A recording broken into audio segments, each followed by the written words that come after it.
Hey everyone, welcome back to the Your Money, Your Life podcast. We're on episode 269 of the podcast. Make sure where you're listening, you like, subscribe, five-star rate and review this podcast. We do this every week. So please stay tuned, tap in with us, have others tap in also, especially for the YouTube folks. We're going to have a fun one this week because we're going to do some stuff together, workshopping on YouTube with this new ChatGPT image creation function. I do think it's a big news. It's been big news all over social media on the Twitter sphere, anyways. And we'll talk about how you can do something. I'll show you some images that I've created already, and we'll make fun of them. We'll have fun. But first and foremost, let's dive in to the market this week and see what's going on um, as it relates to the markets. Let me clear stuff out of my way um, and get into the market update. So let's first look at the chart. The chart over the past week. We're actually up. Almost a percent. There was a bit of a rally in the markets over the last couple of days, primarily driven by tariff talk being ramped down, but now we'll talk about that because that's actually changed over the last 15, 16 hours with tariff talk being ramped back up. Past month, again, not great for the markets. And people are, understanding that this flushing out of the markets, this correction is normal and actually good for younger investors. Not even young investors, good for anyone that's not planning to leave us in the next year or two, right? Like, this is good in the sense of opportunities for grabbing assets that are at better valuations, better price points. Over a year time frame, we're still up. Over a 5 year time frame, still up handily. And that's just how we people should look at it, especially people that, like I said, aren't retiring or leaving us in the next year or two. The big thing in the markets this week, the theme is that Trump has long discussed imposing duties on countries that have their own tariffs on U.S. imports, and said Wednesday that his retaliatory tariffs will be permanent for his second term. So he announced 25% tariffs on all cars that are not made in the United States. That will go into effect on April 2nd. Shares of General Motors pulled back 6.5%. Stellantis shed 1.8%. Ford also shed about a half a percent. This tariff talk is still heating up. He said Wednesday that tariffs would be very lenient, and he would be willing to reduce tariffs on China to help further deal with ByteDance, TikTok. So at the same time, tariffs are being used to negotiate as a negotiation tactic, and there was a threat to impose far larger tariffs on the European Union and Canada if they work together to combat trade tariffs. So if the European Union and Canada work together, President Trump said he will work even harder to impose far larger tariffs on them. Investors are a little bit anxious, and they're understanding what could come from this. They're trying to understand the implications of what will come with this tariff war, and how it'll affect the broader U.S. economy, which is already showing signs of some weakness. Consumer confidence, for example, reached a 12-year low in March, according to a conference board report. We're also seeing a similar weakness in the Michigan survey of consumers for March. So that's pretty much what's going on. Tariff is really the talk of the markets and the talk of the town. As we said, stock futures are about flat to a little bit lower today. S&P 500 slightly lower, Dow up a little bit in the futures market. And if we looked at the chart again, yesterday was a down day for the first time in a couple of days, but again, we are battling that. And that's what we said will be in the next theme for the next few weeks. We get into mid to late April. Maybe that theme has materialized and investors have become comfortable with what will shake from this tariff war going on. So that's the big news in the market. And again, understanding that folks need to have a longer perspective than a few weeks. That's crazy to think that a few weeks of market volatility makes you question the last 5 years. That's got to be, you got to understand a little bit of risk reward balance, right? We've talked about that in prior episodes. So understanding that risk reward balance is crucial, and it'll help you mentally, um, be able to understand this a little bit better. Let's look into our current news. We just talked about the tariffs. Let's dive into it more. The Trump administration will impose 25% tariffs on all cars not made in the US. This is effective April 2nd. It's an escalation of the White House's trade war offensive. The move threatens to disrupt operations for North American automakers, which are relying on supply chains through US, Mexico, and Canada. The tariffs will likely lead to higher prices on foreign made cars. Roughly half of all vehicles sold in the US are imported, analysts said. Separately, the White House said that it plans to impose tariffs on imported pharmaceuticals and lumber. While a trade investigation into lumber is already underway, an inquiry into pharmaceuticals has not yet started. This is per the New York Times. Trump also set to announce additional levies on April 2nd, which he has referred to as reciprocal tariffs, designed to match the tariffs on other trade restrictions imposed by foreign nations on U.S. exports. That's got to be the European Union, Canada, I'm assuming. Again, so this is the theme that we'll see throughout the market for the next several weeks.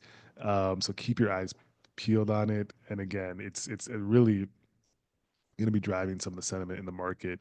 But we've talked about like how that should play long term, and so we'll keep our eyes on that.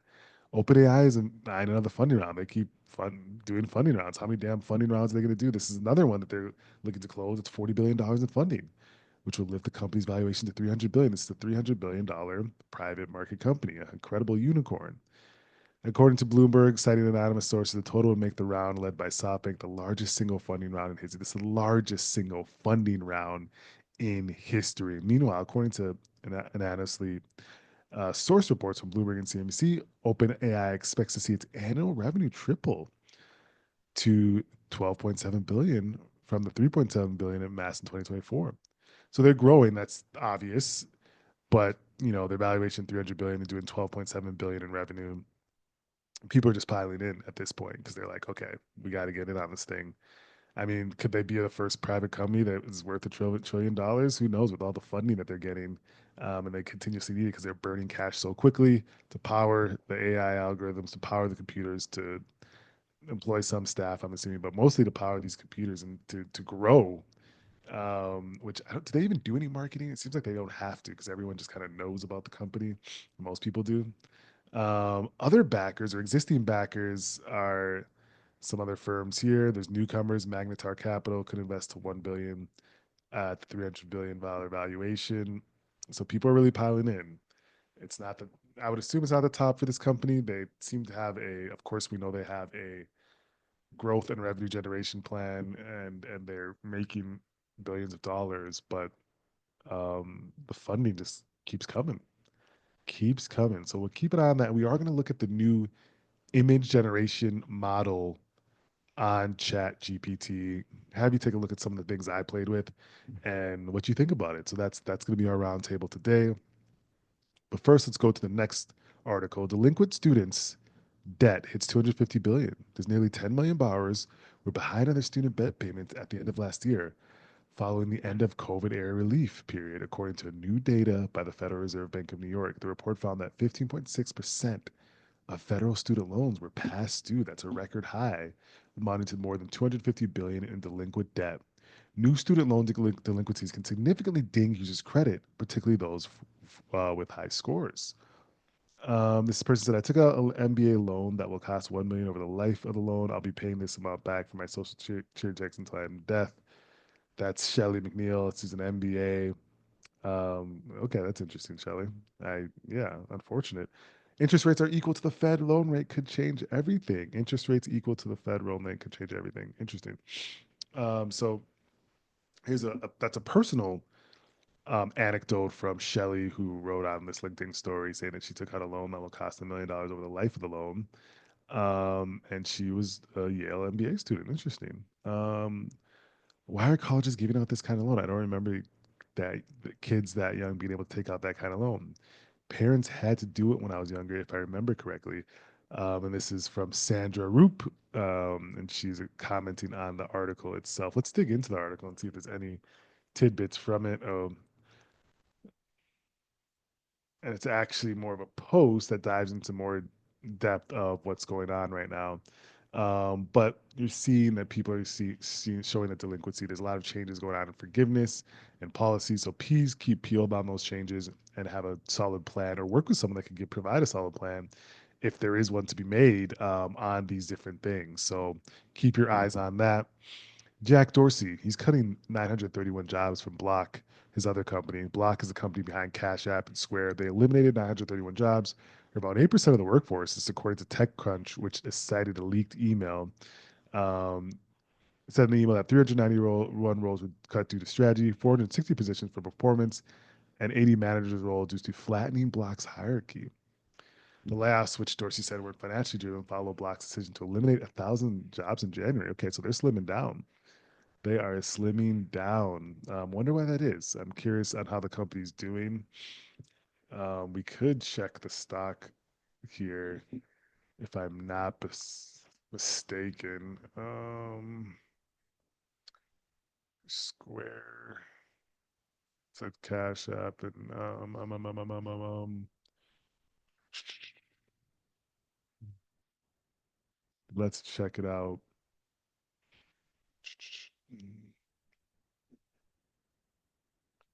Block. Looking for it. For some reason, not finding this the ticker here.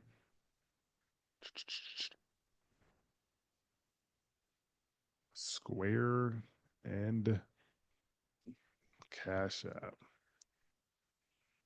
Let's see. Square ticker symbol. Sorry, folks. XYZ. Let's find it here for the. Okay, we did find the ticker. Took us a second. And we are in. It is the change their ticker to XYZ. That's just a weird ticker for the company that's black. It usually is more associated to the name of the company, but let's nonetheless, yeah. I mean, the stock price is reflecting what's going on. Not doing too great year to date, down 31%. Over 1 year, down 30%. 5 years, you're only getting 9% gain. So it's a company struggling. They have to figure out a way to generate revenue, generate profit. I haven't looked deep into the financials. They have platforms that make sense, but you can see here the company not doing too great in that effect. So interestingly enough, we'll keep our eyes on it. We'll keep our eyes on it. Let's look at a little bit into our next story. Our next story is going to involve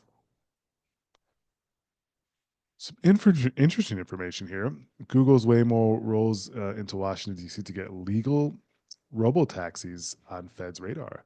I actually like it. I don't know if you guys have ever ridden in a Waymo. We did so at my bachelor party in Scottsdale. Loved it. First time riding it, rode it on it multiple times. Actually loved it. I mean, for those that like don't like to drive or and just in general want to sometimes just ride somewhere while they're working in the car or doing something different, these are great, and they're trying to get them rolled out everywhere. Of course, there's safety issues. Of course, there's regulatory issues that need to be passed prior to. But Waymo is one of the company. It's the company's. It's obviously Google's self-driving taxi service. It's already logging over 200,000 paid riders per week in San Francisco, Phoenix, Los Angeles, and Austin. And yes, we were in Phoenix. It's actually surpassing 4 million paid trips last year. They want to do driverless. Everyone's racing to get to driverless. There's competitors like Mobileye. Announced it'll keep Volkswagen get its fleet to level 2. Nvidia is trying to build its self-serving car fleet, and Tesla is supposed to be coming. They've been supposed to be coming for a long time, haven't fully gotten there. So that's interesting. If we could see the regulatory hurdles they'll have to pass. DC still hasn't given the green light to allow driverless cars to operate without a human backup. But showcasing these cars in DC is a great way for Google to get its business on the federal government's radar. So they still need a human driving backup, I guess. Interesting. That's on the federal level, maybe, because in some states are allowing it. Interesting enough, we'll have to keep our eyes on that. If was there anything else worth talking about? StubHub is going to go public. They announced that they're punching their ticket for the IPO. It's a ticket resale platform. It's listings itself after abandoning the IPO last year. The company feels that now is the time. That's interesting. Those companies are doing really well as far as live events, ticketing. So I'd be interested to see StubHub's numbers on that. Ladies and gentlemen, let's go into the roundtable. The roundtable today is talking a little bit about the ChatGPT image creation model. And we're going to make fun of some of the images that I created of myself. What's the implications of this? I think it's going to be great for advertisers that can use and flip and make things really, really quickly. Graphic designers that are good at using these tools will be able to use these tools to pump out more work in a faster way. And yeah, there's going to be much more implications. I hate, people get super overexcited when things come out and they start to say this is over, this is over. We don't know what's over and what's not. It takes a long time for things to trickle through use cases, through markets, through regular people using them. But I think solopreneurs and entrepreneurs and people that are with small teams are finding tools that are making their job much more efficient, and they can scale and grow a lot faster without spending as much money. So let's take a look. Bringing over my tools, and I tried to make a thumbnail just using my podcast picture. And I just said, "Hey, create a cool thumbnail for you using your life, your money podcast title." And that's what they spit out. That's not me, folks. First of all, who the hell is that dude? Looks like my super happy, stepbrother. Who the heck is that? I ain't got wrinkles yet. I ain't got the crow's feet just yet. Like, what are we doing, ChatGPT? So this is the image you created. It's actually honestly pretty decent image. Not sure what that symbol is. That's for something else that the algorithm pushed in there. But again, still, that ain't me. Can't be me. Let me try it another way. We just put the actual podcast cover logo and created. Who the hell is this? Who the heck is this guy? This guy looks like my evil stepbrother. I don't know this dude. He ain't me. And again, what's with them giving me lines already? That is not in the real picture. This dude does not. He looks like my evil stepbrother. I can't claim him. I can't. But in general, the image created not bad. So again, you're looking at things that will be done with really quick, the loading time is about like a couple minutes, right? And you're looking at things that can be done in relatively quick time frame, folks. Relatively quick time frame. So again, play with these tools and learn how to use them. They may be useful for your work, for your life, for your business. Play with the tools and get used to them, because again, I think you have to realize what tools are going to be utilized more in the future and how you can apply them to the things that you're doing to make your life more efficient, better, all the likes. So, again, as always, tap in, stay tapped in with us. We do this every week. Make sure you pass this along to family and friends. We'll talk next week.